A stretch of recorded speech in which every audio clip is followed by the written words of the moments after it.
नमस्कार दोस्तों, मैं हूं आपका दोस्त गौरव सैनी। आप देख रहे हैं यंग इंडिया थिंक पॉजिटिव के प्रोग्राम मुद्दा गर्म है। जैसे सब लोगों को पता है लगा कि ललितपुर जिले की सारी सीटें घोषित हो चुकी हैं। कहां पर एससी सीट आई, कहां पर ओबीसी सीट आई, कहां पर एसटी सीट आई, कहां पर महिला सीट आई, कहां पर सामान्य, सभी लोगों को लगा जानकारी हो चुकी है। इसी को लेकर आज हम एक वीडियो लेकर आए हैं। सोचा थोड़ी सी बातचीत कर ली जाए, आपको आसान भाषा में समझा दिया जाए कि कहां की सीट कौन आई है और कौन लड़ सकता है और आगे इन सीटों में हेर फेर हो सकता है या नहीं। आज हमारे साथ फिर से मौजूद है हमारे साथी पत्रकार नीरज जैन आंसू। नमस्कार गौरव जी, जैसा कि आपका पहला प्रश्न, जैसा कि आपको ज्ञात है कि कल 2 मार्च 2021 त्रिस्तरीय पंचायत चुनाव शासन द्वारा सभी सीटों पर आरक्षण के तहत सीटें घोषित कर दी गई हैं। विकासखंड जखौरा अंतर्गत लगभग सभी ग्राम पंचायतों की सूची हमारे हाथ में है। आज हम आपके लिए लेके बैठे हैं खास तौर से। तो गौरव जी, बता दें आपको कि कई चौंकाने वाले फैसले हैं। बहुत ज़्यादा जी। होता यह है कि पहले तो लोग कहते हैं कि हमारे गांव में आज तक एससी सीट नहीं आई। बिल्कुल बिल्कुल। और जब से पंचायत चुनाव शुरू है 1952 से, तब से आज तक नहीं आई है। और अब तो बीजेपी की सरकार हो ही नहीं सकता। लेकिन आप देखेंगे कि इस बार बीजेपी ने खास तौर से ऐसी जगह पर हरिजन सीट दी है, एससी सीट दी है, जहां पर 95 से कभी हरिजन सीट आई नहीं। और ये मैं नहीं कह रहा हूँ, ये वो सब सरकारी दस्तावेज कह रहे हैं जिन्हें मैं देख के आपको बता रहा हूँ। मैं एक चीज़ पूछना चाहूँगा कि आपने अभी बताया, जानकारी दी डाटा के अनुसार कि सन 95 से ऐसी कई जगह थी जहां पर एससी सीट नहीं आई थी, ना ही एसटी महिला आई थी। अधिकांशतः ऐसी जगहों पर ओबीसी और सामान्य का कब्जा बना हुआ था जी। आज ऐसी जगहों पर सरकार ने एससी या एसटी सीट घोषित की है, तो वहां के विकास में क्या प्रगति आएगी या थम के रह जाएगा? देखिए जी गौरव, होता है कि कई बड़ी ग्राम सभाएं हैं जहां पर लोगों को अनुमान होता है कि एससी सीट आने वाली नहीं है। तो वहाँ पर जो ओबीसी या सामान्य वर्ग के लोग होते हैं वो ज़्यादा मेहनत करते हैं। वहाँ के युवा या पुराने प्रधान या जो पहले प्रधान हुआ हार गया, वो मेहनत करता है, 5 साल लगातार समाज के बीच में रहता है, उनके सुख दुख में उनका साथ देता है। तो वो कहीं ना कहीं अपने आप को इस तरह करके उसका दिमाग माइंड सेट होता है। लेकिन जब इस प्रकार की कोई सीट जो 95 के बाद आई हो, तो फिर होता है कि उस जैसे एससी वर्ग से आई, तो एससी वर्ग के युवा, उस वर्ग के ऐसे लोग जो 50 साल से ऊपर हो, 60 साल से ऊपर हो, वो सबको ये लगता है कि नहीं, मैंने बहुत कुछ कमाया है, मैं चुनाव लड़ूंगा। और होता है कि फिर बहुत ज़्यादा संख्या में लोग चुनाव लड़ते हैं। जब ज़्यादा संख्या में लोग चुनाव लड़ते हैं तो फिर वह प्रत्याशी कहीं ना कहीं निगलेक्ट की हो जाता है। मैं ये नहीं कहता हमेशा, लेकिन कहीं ना कहीं ऐसा होता है कि शायद जो युवा वर्ग या जो अच्छे लोग जिस एक व्यक्ति को जिताना चाहते हैं, कहीं ना कहीं वो जीत के नहीं आ पाता।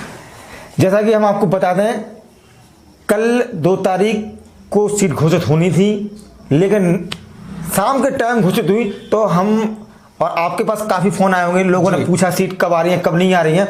लगभग 11 बजे तक सारी सीटें क्लियर हो सकी।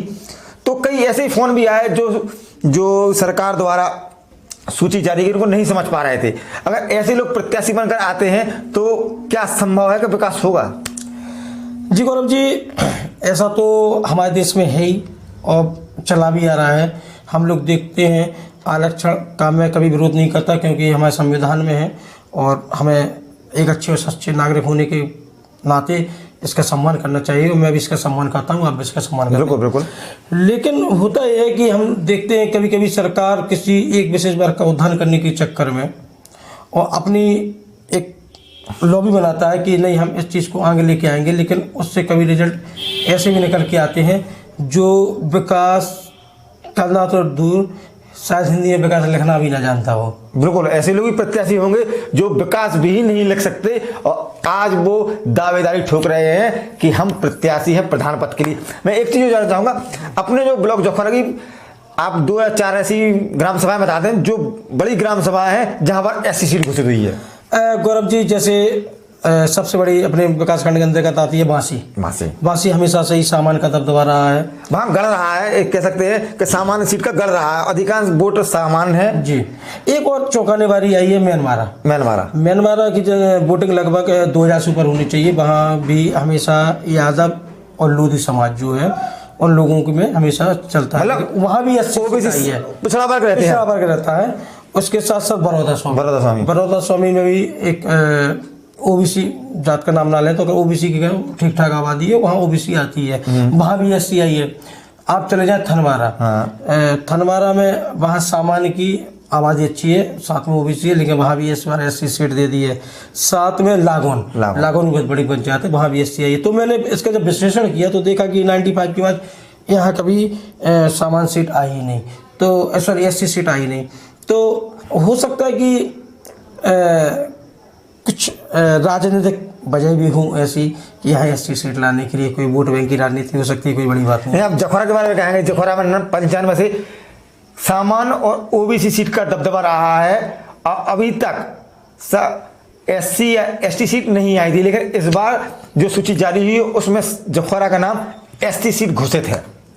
इसके बारे में आप क्या कहेंगे? लगभग यहाँ पर दबदबा पिछले वर्ग का है, वोट बैंक भी देख लें तो दबदबा सब पिछले वर्ग का है। और क्या राजनीति रहेगी भविष्य की?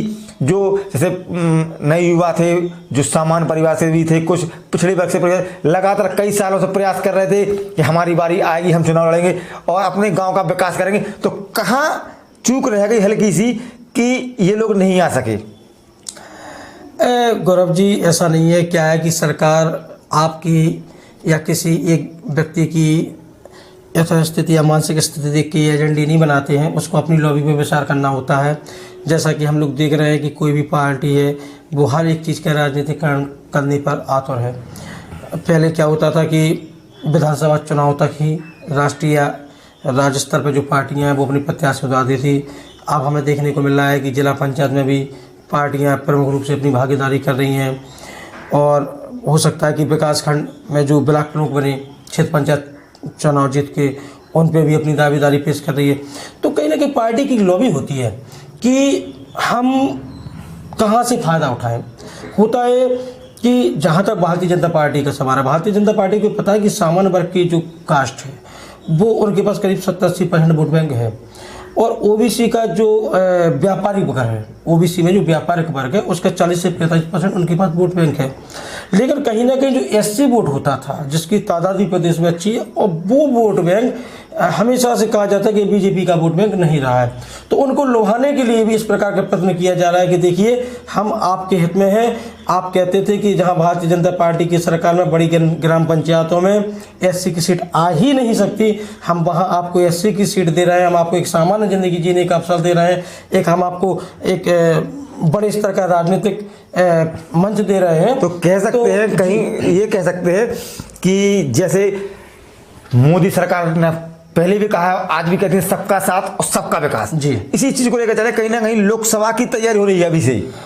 नहीं, लोकसभा तो बहुत समय है, फिर विधानसभा की तैयारी हो रही है। विधानसभा की तैयारी कह सकते हैं। और सबका साथ सबका विकास, सब में विश्वास, ये बात तो ठीक है, लेकिन वो सबका साथ में वोट भी आते हैं तो उनका भी तो आपको साथ होने लेना। बिल्कुल बिल्कुल। और आज हमारा विश्लेषण कैसा लगा हमें जरूर कमेंट करके बताएं, और जैसे हमारे मन में विचार आते हैं, जो जो नई खबरें आती हैं जो आपको बताने लायक होती हैं, हम सारी खबर आपको वीडियो के थ्रू पहुंचाने का प्रयास करते हैं। अगर हमारा चैनल, हमारी वीडियो आपको अच्छी लगे तो लाइक करें, कमेंट करें।